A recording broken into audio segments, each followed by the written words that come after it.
Lah, Menteri Besar Terengganu yang ada PhD ni nak kecoh tentang TCO.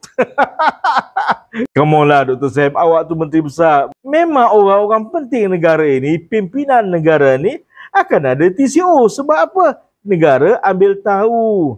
Negara ambil cakna. Kok-kok nanti kan kena kidnap ke? Kok-kok nanti kan ada ancaman ke? Jadi negara tahu. Tapi negara sekat tak? Tak sekat kan? Dah pergi Perancis?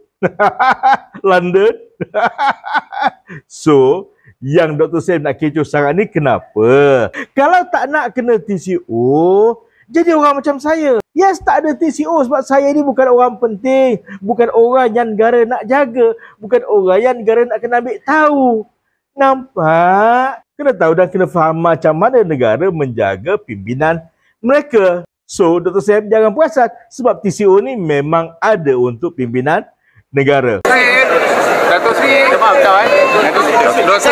Samsuri kata dia kena TCO, travel control Dato' Sri.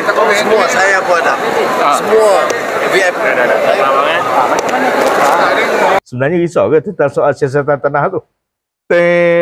Ramai netizen bercakap sebenarnya Dr. Sam tidak ada perkara yang nak dihebahkan kepada rakyatnya di Terengganu. Nak cerita tentang soal KDN negeri, loser. Nak cerita tentang soal pelaburan negeri, loser. Nak cerita tentang soal syiar Islam dekat negeri, loser. Nak cerita tentang soal kebajikan rakyat Terengganu, loser. Nak cerita tentang soal pembangunan negeri, loser.